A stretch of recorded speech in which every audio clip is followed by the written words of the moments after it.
Welcome to Iraqi Dinar Hub. Today we re-diving into a wave of conversation that's moved from quiet corners of the internet straight into the global spotlight, catching the attention of people who follow international currencies. There is an urgent message making the rounds right now that's focused on possible big moves ahead involving the Iraqi dinar, the Vietnamese dong, and even the Zimbabwean zim. At the center of this chatter is something called a contract rate window, which some sources say could be opening soon. The message isn't about hype or wild guesses. It's about being fully prepared. According to those following these developments, the big difference between people who might make it. Oh, sauces.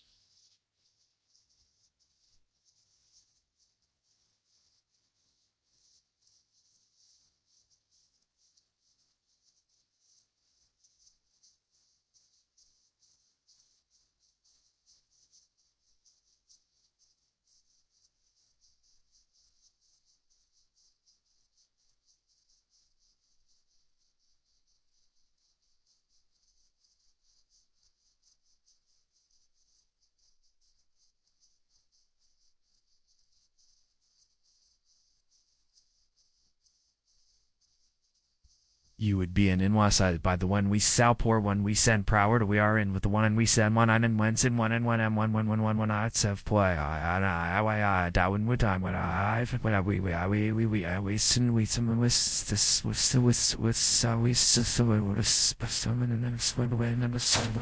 being organized, verified, and ready to move when the time comes. As reports continue to surface, suggesting that redemption centers and banking systems are close to finalizing their procedures, the focus has shifted toward the danger of waiting too long, a move that could mean missing out altogether. The information being passed around includes a detailed step-by-step readiness checklist. This list, which reportedly comes from multiple financial circles, is designed to help currency holders get completely prepared in case official notifications start rolling out.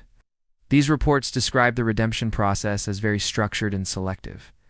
The contract rate, once considered more of a theory, is now being talked about as a real and defined possibility, a higher exchange value that's reportedly reserved for people who meet very specific qualifications.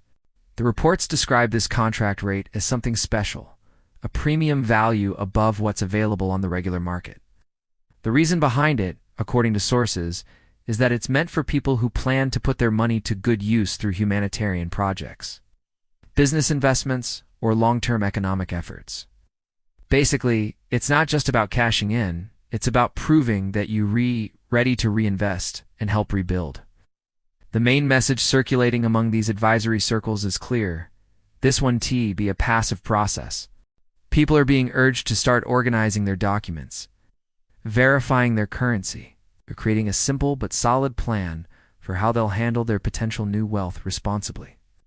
Those who show up unprepared or disorganized could face major delays or even lose access to premium opportunities altogether.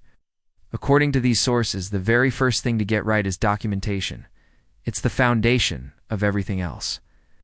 Everyone is being advised to gather multiple valid forms of ID, like a passport, a state driver's license, or any other official proof that can be verified easily. The goal is to make sure all your paperwork is current and consistent. Expired IDs could cause immediate problems. The key here is to make sure there's no confusion about who you are. After that, the next big piece is showing proof of where and how your currency was legally purchased. This step reportedly lines up with global anti-fraud and anti-money laundering laws. So hold on to those receipts, transaction records, or bank statements.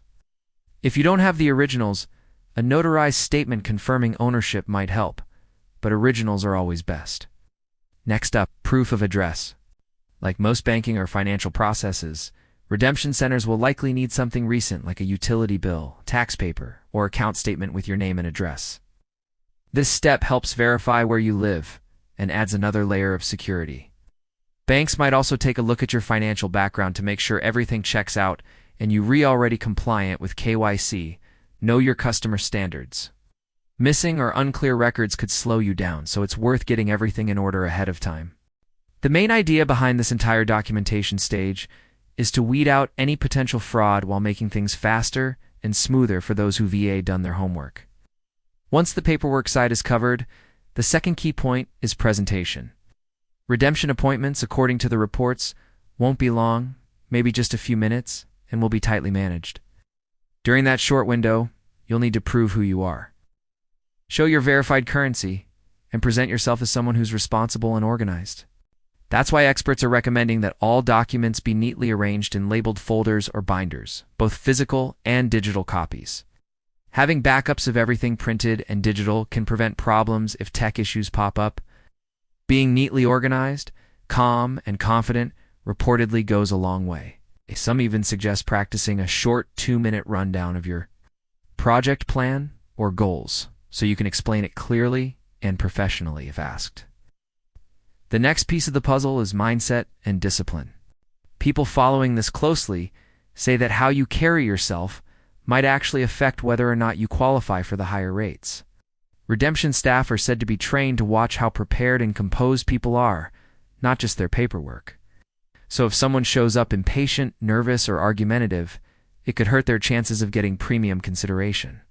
This isn't supposed to feel like a normal trip to the bank. It's described more like a high-stakes business appointment, where professionalism really matters. Keeping calm, speaking clearly, showing that you can handle big financial decisions responsibly could make all the difference. Another big topic is the NDA, or non-disclosure agreement. It's said that anyone offered a premium rate will need to sign one before completing their exchange. These legal agreements reportedly exist to keep everything confidential and protect the process from leaks or market instability. Analysts say these are NTG standard forms. They read serious contracts that must be followed strictly.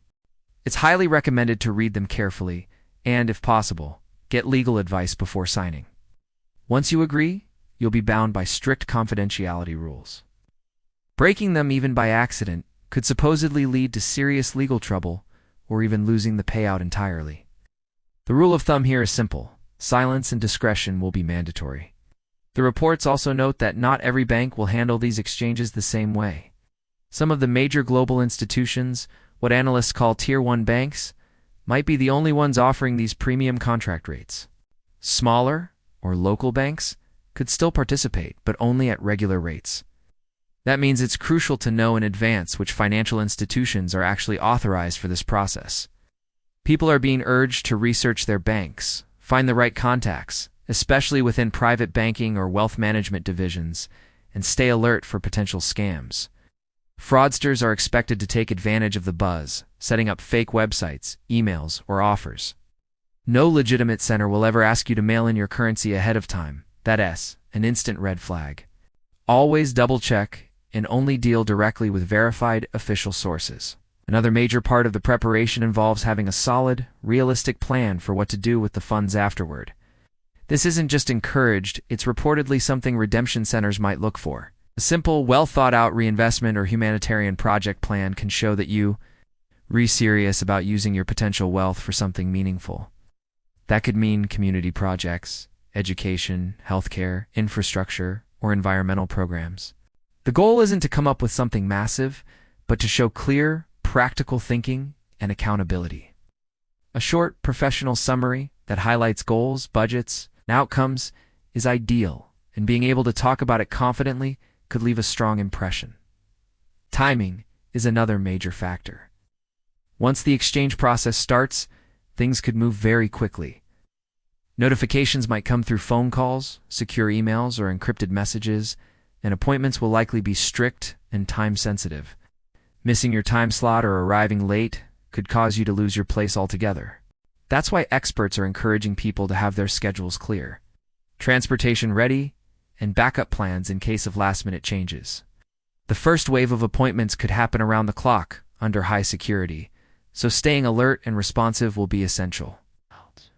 The whole idea is to be ready to move immediately once your notice comes through. Inside the redemption centers, the process is expected to be fast and professional. Each exchange could take anywhere from 20 to 40 minutes, depending on how well prepared someone is.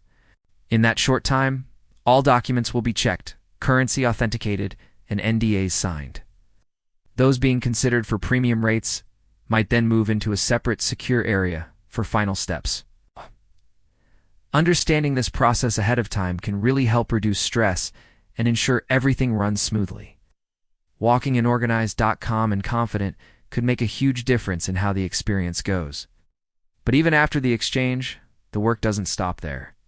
Financial planners stress that getting a premium rate is just the start.